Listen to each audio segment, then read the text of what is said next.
So I decided that I want to start doing more vlogging, and I thought I would start with 5 things that you should know about me. And these aren't necessarily like the top 5 things you should know, and they don't even all have to do with music, but they're just like 5 things that came off the top of my head. 1. I have really, really messy hair, and I always have, and I always will. If I make it to white hair, I will become a frizzy, white-haired old lady. And if I don't make it to white hair, I will die a frizzy, dark-haired corpse. 2. I have a mentally unstable relationship with music. I listen to hardcore music, and I listen to emo music, and I'm just like, I'm going crazy. Or life is so sad, respectively. And it's kind of a chicken or egg conflict. Like, I don't really know whether I'm just a really mentally unstable person and music is the one thing that keeps me somewhat stable as much as possible, or if I'm actually a perfectly normal person and emotional music just kind of like ruins my brain and makes me go crazy. Either way, it doesn't really matter. I'm not going to give up music because it's the greatest thing on earth. But that is how I feel. Like, when I listen to certain music, any music that has emotional content, which is the only music that's worth listening to, I do have some mental instability issues. My room is so messy behind me. 3.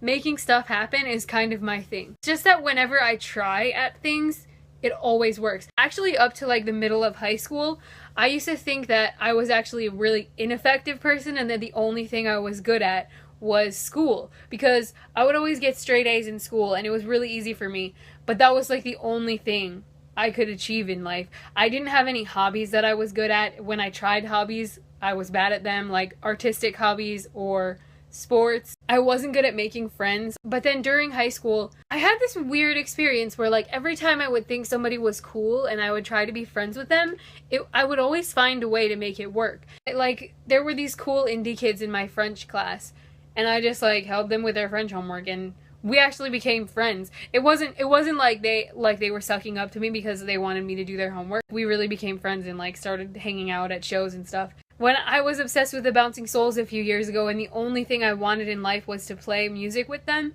and then I got to play on stage with them at the Stone Pony. Granted, it was because they had a contest and they did choose like I think 9 different people, but still, I got to do it, and most people that love them would never have gotten to do that. Now, Frank Turner is like my favorite artist in the world, and I got to play on stage with him. Well, not on stage, but on a chair. As far as I know, nobody else has ever gotten to sing his songs with him on a chair and then sing their own original song in front of him and his whole audience. So I just thought that was really cool.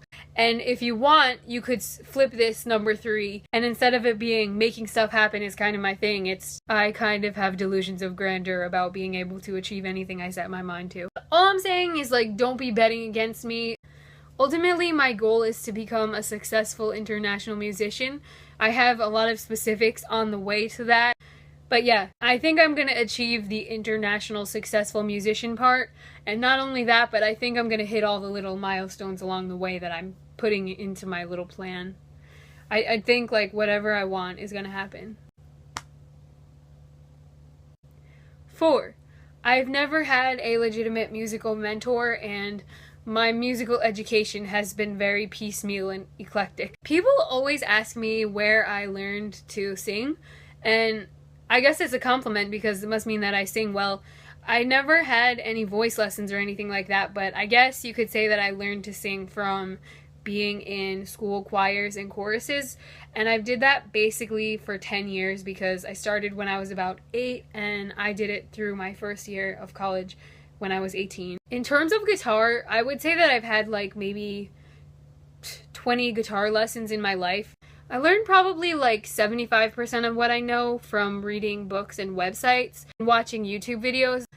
But in the past few years, all of the improvement I've made at guitar has just been from either practicing and playing every day, recording myself and hearing things that I was bad at and fixing them, and mostly just like doing covers of songs. I'm like, wow, I really want to learn to play that.